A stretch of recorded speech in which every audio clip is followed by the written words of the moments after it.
This is Jesse Inskeep, and this is my professional speech for COMM203. First, I'll show my audience. Oh, there we go. There is my audience.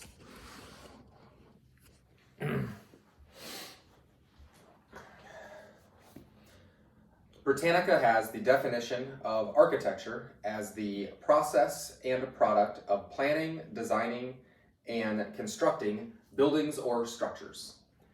When you first hear the term architecture, most likely you think of somebody sitting at a drafting table, coming up with a blueprint for a skyscraper building that you're going to build in downtown New York. While this is one version of an architect, there are other forms. There's other forms of architects that follow the same process that it would go through for constructing a building as you would for the technical systems and processes for an organization. This type of an architect is called an enterprise architect. To understand the importance of communication for an enterprise architect, I interviewed James Blackwell, who is an enterprise architect with Modern Woodmen for about 5 years now. After the interview, I looked at all of the information and was able to divide up the importance of his communication and the types of and the categories of communication into 3 areas. These areas are nonverbal communication, the verbal communication, and the barriers to communication that he encounters in his job. To first talk about this, let's start with the nonverbal communication. James indicated that the communication part of his job is about 50-50 nonverbal and verbal. The nonverbal side of his job mostly falls into creating diagrams for the technical specifications on projects. Much as an architect for a building would create a blueprint, he would then pass these blueprints off to contractors, electricians, and plumbers to actually build the building. The same thing with an enterprise architect, except they create diagrams and then pass these off to software engineers, database developers, or business analysts to, again, create that actual product. Now, as you're creating these diagrams, it can get kind of confusing. There's different diagrams that are needed for different people. The types of diagrams that you would give or the blueprints that you would give to a contractor versus a plumber would be a little bit different because it would pertain to their job. The same thing with an enterprise architect. Different roles in the organization are going to need different types of diagrams. To help understand these diagrams and define them and the viewpoints of those, Modern Woodmen uses a model called TOGAF. TOGAF stands for the Open Group Architecture Framework, and it's mostly a library of documents and diagrams and examples for what can be used to create those diagrams and make the process easier going forward. Now, nonverbal communication is only half the story here.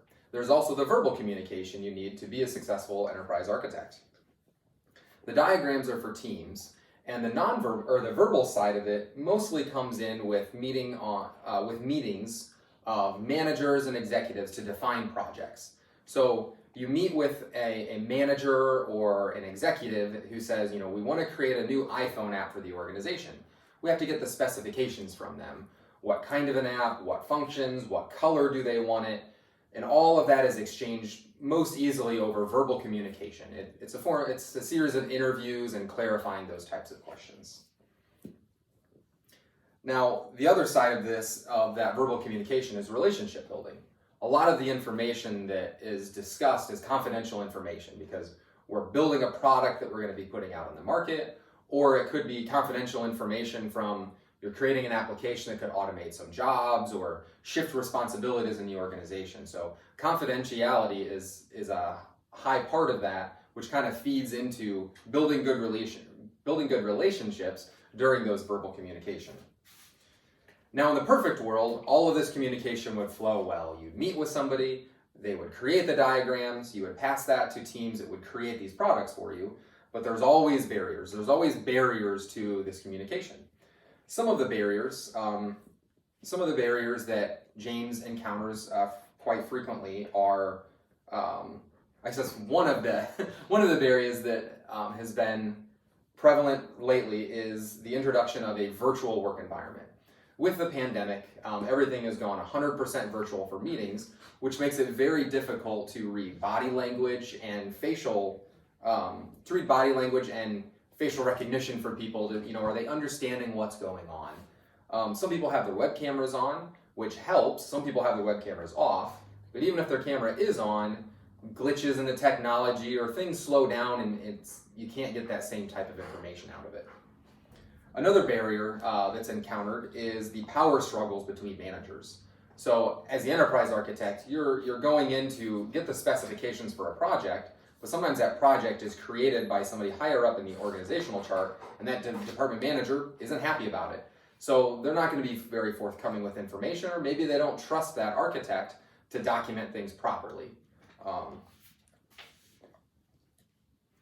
So I hope that these three areas have given a good overview of the types of communication and barriers that an enterprise architect experiences and why communication is important. So to recap real quick, it was the nonverbal communication, the verbal communication, and the barriers of communication that they see in their jobs on a day-to-day basis.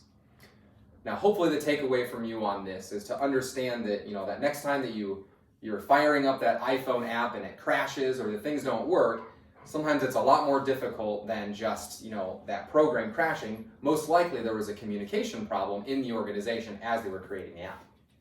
Thank you very much.